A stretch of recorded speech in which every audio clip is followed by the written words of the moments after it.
Boy, the way Glenn Miller played. Songs that made the hit parade. There was a time when television felt like home, and no show captured that feeling quite like All in the Family. With its bold humor, pure pearls fall from your lips. Too bad you're not an oyster, you'd be worth something. unforgettable characters, and groundbreaking storytelling, it didn't just entertain, it shaped an era.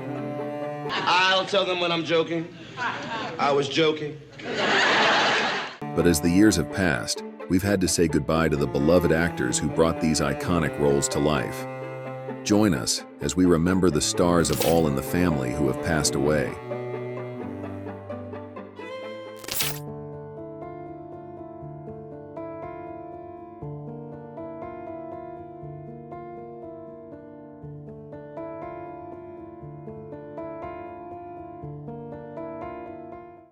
She was the heart of All in the Family, the warm yet naive Edith Bunker. But Jean Stapleton was far more than just Archie's dingbat wife. Born in 1923, she built a career on stage and screen, earning 3 Emmy Awards for her unforgettable role. The winner is? Drum roll. Jean Stapleton. As Edith, she delivered humor with heart, her quavering voice and earnest expressions making the character both comedic and deeply human.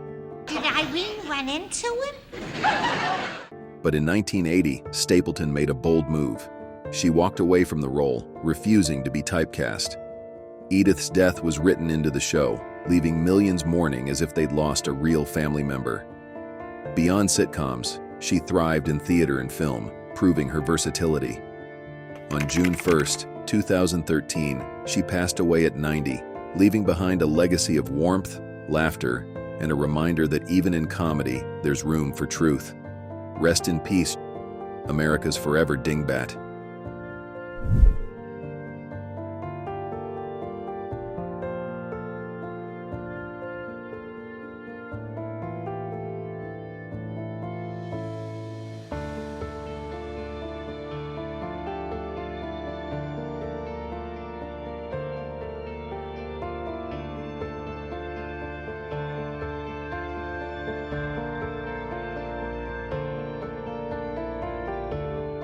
Tonight, I was wrong about school and everything.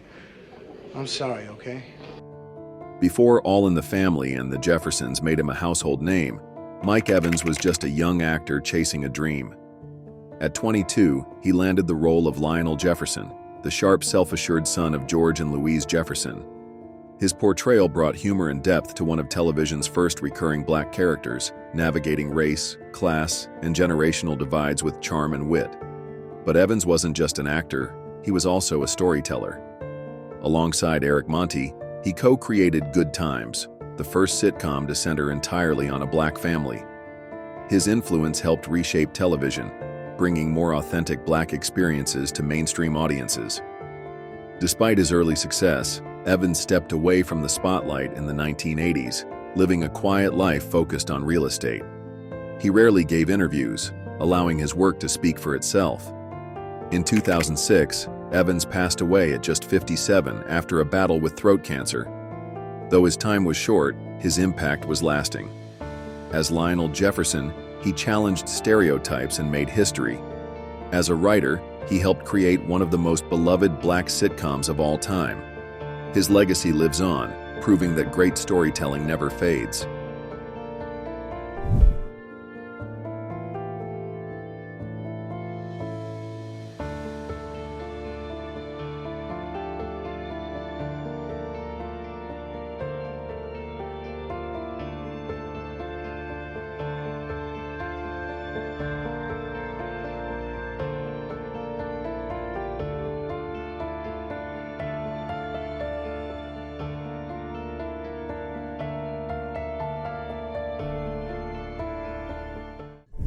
Before she became the unforgettable Louise "Wheezy" Jefferson, Isabelle Sanford was a struggling actress in Harlem, determined to make it in Hollywood.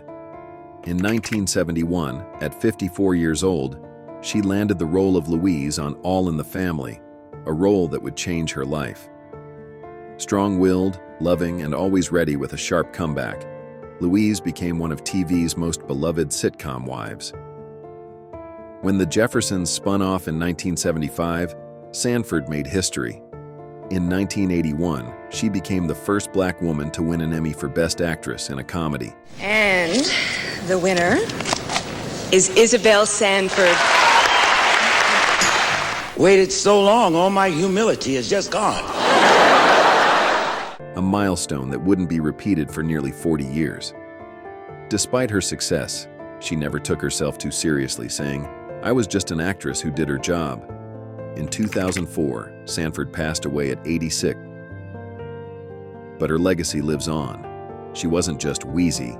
She was a trailblazer, a comedic powerhouse, and a woman who helped redefine black representation on television.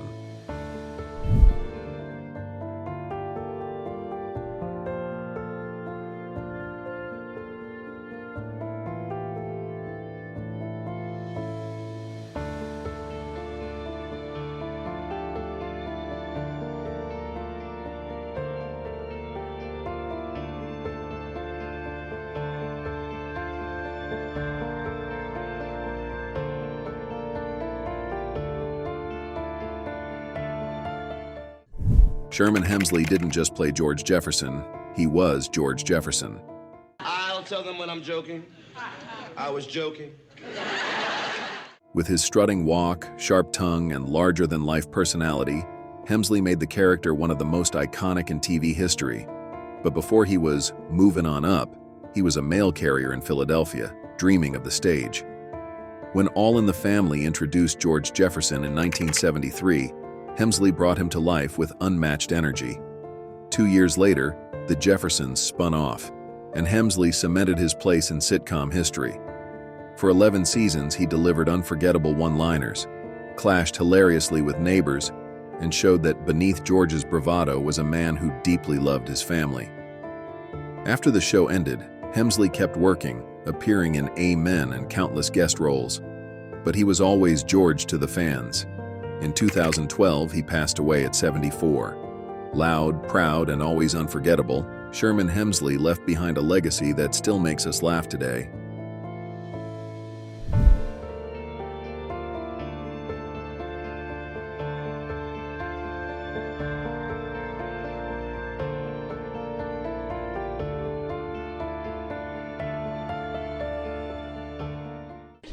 Well, maybe you were looking at the negative. Mel Stewart may not have been a household name, but his presence on screen was unforgettable. Best known to All in the Family fans as Henry Jefferson, George Jefferson's sharp and opinionated brother, Stewart brought humor and depth to the role, holding his own against Archie Bunker's bigotry with quick wit and confidence. But Stewart's talents stretched far beyond sitcoms. A seasoned stage actor, he performed on Broadway and in Shakespearean plays before transitioning to film and television. Over his decades-long career, he appeared in classics like Scarecrow and Mrs. King, Trick Baby, and even directed and taught acting. Despite his many roles, Stewart always maintained a low profile, dedicating much of his later years to mentoring young actors. In 2002, he passed away at 72 from Alzheimer's complications. Though often overlooked, Mel Stewart was a vital part of TV history, bringing intelligence, humor, and strength to every role he played.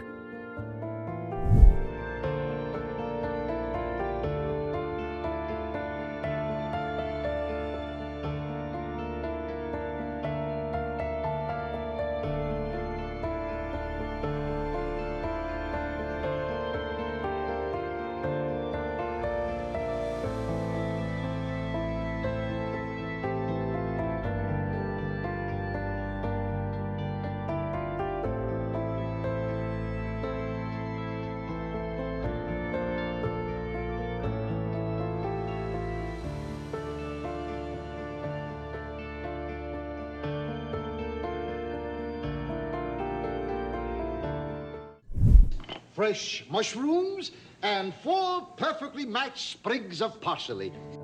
Some actors command the spotlight. Vincent Gardenia?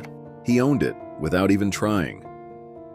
In All in the Family, he played Frank Lorenzo, the easygoing, progressive neighbor whose willingness to cook and clean infuriated Archie Bunker. With perfect comedic timing, Gardenia made Frank one of the few people who could leave Archie speechless. But sitcoms were just one piece of his incredible career. Born in Italy and raised in Brooklyn, he built his reputation on the stage, earning Tony nominations before taking Hollywood by storm. He could do it all: gangsters, cops, fathers, even a lovably grumpy old romantic. You might remember him as the tough-talking detective in Death Wish, or Cher's no-nonsense father in Moonstruck, a role that earned him an Oscar nomination. In 1992, while on tour with a play, Gardenia passed away from a heart attack at 72. His name may not have been on every marquee, but his performances? Unforgettable. He was the kind of actor who made good movies great, a rare gift that keeps his legacy alive today.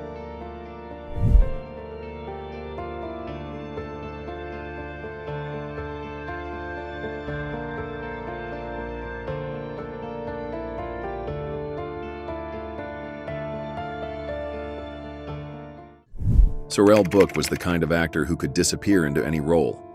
To All in the Family fans, he was Mr. Sanders, but to the world, he'll always be Boss Hogg, the gleefully corrupt, white-suited villain from The Dukes of Hazzard.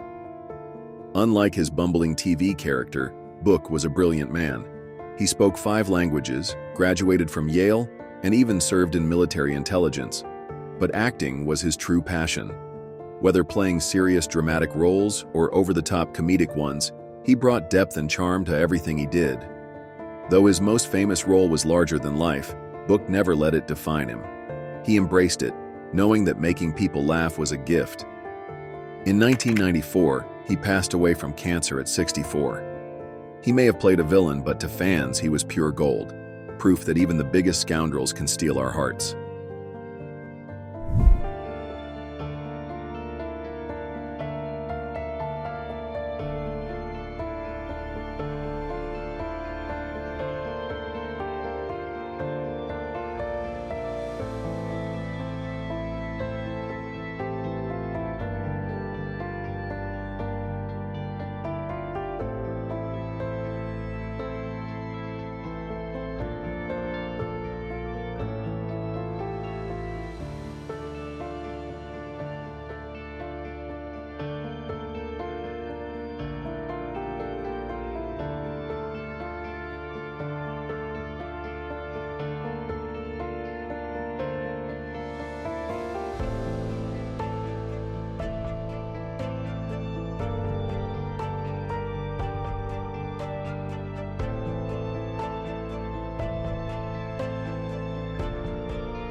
That one move you'll be cutting out there, Yeah. that's my job. Love him or hate him, Archie Bunker was television's most controversial character, and Carroll O'Connor made him impossible to ignore. As the stubborn, bigoted, yet oddly lovable patriarch of All in the Family, O'Connor didn't just play Archie, he owned the role, turning a brash working-class man into a complex, unforgettable figure. But O'Connor was nothing like his character. No, listen to me. P.D. Anderson put in for that job. Off-screen, he was a thoughtful, progressive man who used his fame to fight for social causes. After his son tragically died from addiction, "This is Hugh. This is my son. He started on drugs when he was 16. O'Connor became a fierce advocate for drug prevention, proving his real-life heart was far bigger than Archie's. In 2001, O'Connor passed away at 76 from a heart attack. His legacy: 4 Emmys, an indelible mark on TV history, and a character who still sparks conversations today. Archie Bunker may have been stuck in his ways, but Carroll O'Connor made sure we never stopped thinking about him.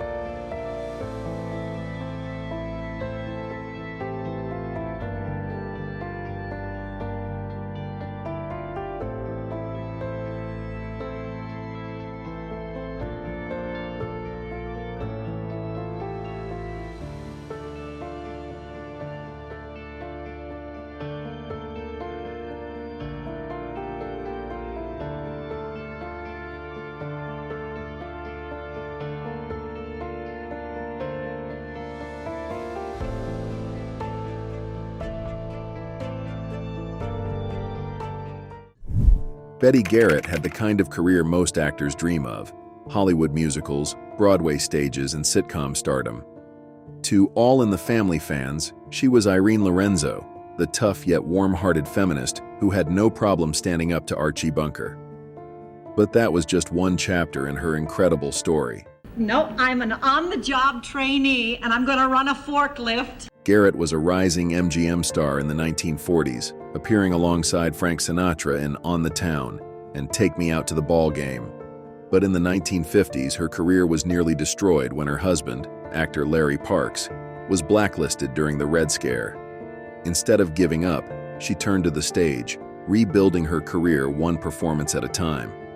By the 1970s, she was back on top, appearing not just in All in the Family, but also as landlady Edna Babish on Laverne and Shirley. In 2011, she passed away at 91, leaving behind a legacy of resilience, laughter, and unforgettable performances.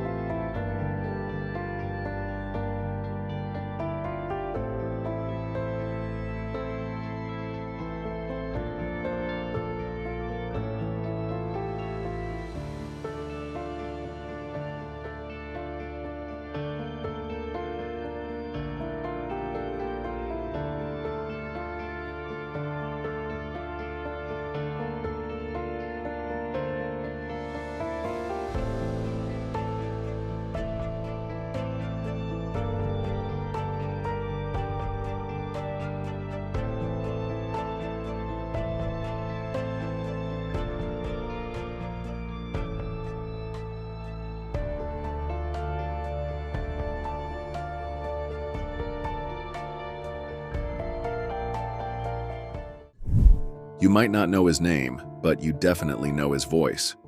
2, you gotta fight downright filthy. Alan Melvin was the king of classic TV, popping up everywhere from All in the Family to The Brady Bunch. As Barney Hefner, Archie Bunker's best buddy, he played the perfect sidekick, the guy always ready to share a beer, a laugh, or a complaint about their wives. Melvin's career stretched far beyond Archie's barstool. He was Corporal Henshaw on The Phil Silvers Show, the gruff but lovable Sam the Butcher on The Brady Bunch, and even the voice of cartoon icons like Magilla Gorilla. I'll try to be more careful. He had a knack for comedy, slipping into any role with ease and stealing scenes with just a look.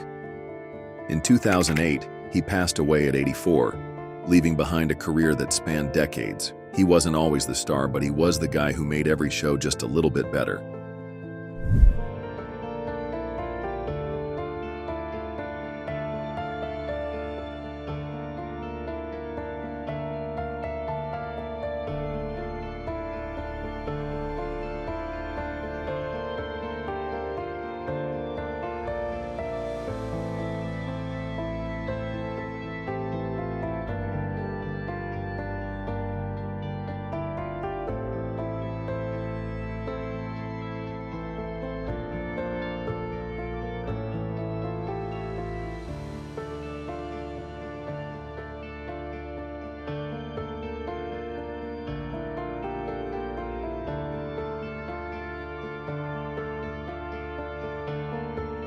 Though they may be gone, their voices still echo in every line spoken, every joke shared, and every heartfelt moment on All in the Family. These actors were more than just performers. They were part of our homes, our memories, and our hearts. Their work lives on, reminding us of a time when television had the power to bring people together. Which of these actors left the biggest impact on you? Share your memories in the comments, and don't forget to like and subscribe as we continue to honor the legends who shaped entertainment history. Their time may have passed, but their stories will never be forgotten.